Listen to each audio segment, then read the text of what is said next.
Nick Demos and Mary Vasilaki are at home helping their children with homework. Both parents have seen their salaries slashed by 30% over the past 2 years. It's had a huge impact on their standard of living, and they feel their children's future. I'm telling them that my salary has been decreased twice this year. I'm anxious about their extra classes, their sport activities, which they love, that I'm not sure that they can go on with those. It's not just this family feeling the pinch. The entire Greek economy has been contracting for 2 years and will fall by a further 3.5% this year.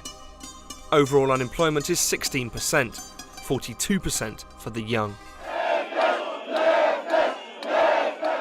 Many Greeks blame poor government, and the situation has prompted fury on the streets of Athens.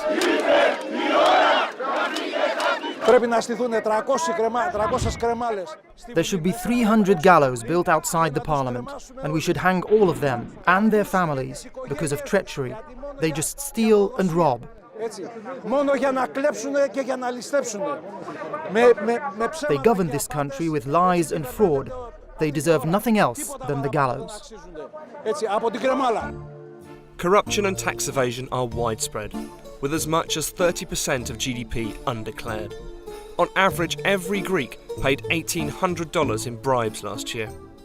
1 in 10 households that have experience of bribery, either given or been offered to take corruption. So therefore it is quite high. And if you consider also the fact that we have an extensive tax evasion, the combination of these two is quite extensive, and it's a serious problem for the Greek society. The government is desperate to get its house in order. It plans to raise €14 billion in tax over the next 5 years. But this is likely to depress the economy even further. It has also announced even more unpopular spending cuts.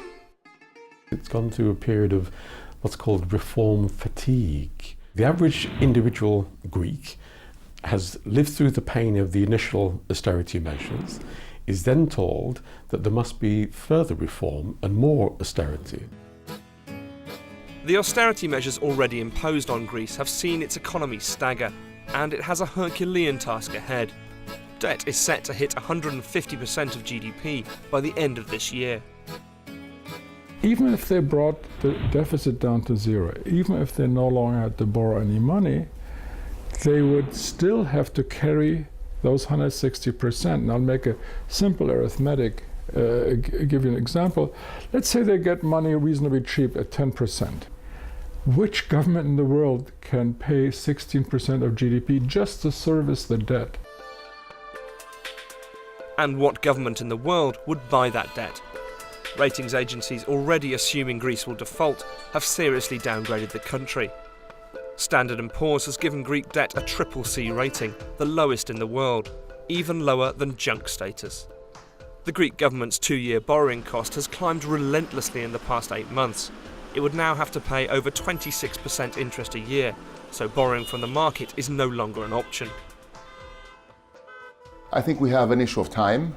We are being pressed by those who fund us and by the markets on time, and that makes it difficult, first of all, to have a proper process in place, and poses the danger of having valuations which are not attractive. Meanwhile, plans to sell $72 billion worth of state assets have met with a mixed reception. Selling just at the moment, the Greeks will be selling their assets at knockdown prices. So it's probably the worst time for the Greeks to be selling their assets. Personally, I would support even more privatisation than that being announced, precisely because of the difficulties of reigniting growth in a context of increasing taxation.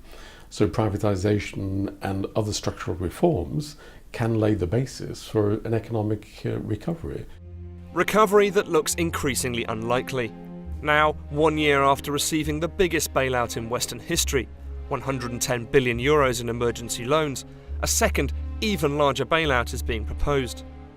Taxpayers in other parts of Europe are beginning to lose patience with Greece. I think if you do have a community, if one member is doing badly, you should help them. But they'll have to want to be helped and show some goodwill too. I think, firstly, the Greeks should tidy up their administration a little and, of course, work longer. Because I think that if they don't work as long as the Germans, why should the Germans pay for it? The real fear if Greece founders is for the stability of the euro. But it is in everyone's interest to keep the euro afloat, especially for Germany. Nobody has profited more from the euro, the common currency, than the Germans have. And I think between the fear of contagion and the fear of the ultimate breakup of the euro, so that's a pretty powerful list of reasons why the Germans, or like Frau Merkel, in the end ends up paying.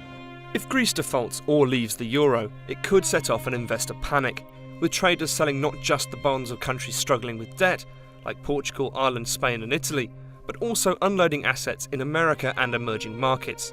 This is the contagion most European leaders worry about. So while a default is likely and leaving the euro logical for Greece, neither option is in anyone's interest. It would simply create an uncontrollable crisis. This will be a critical year for Greece. If it can put the necessary reforms in place and European leaders hold their nerve, a wider common currency across Europe could survive the test. If not, the European dream of a single currency could be blown apart.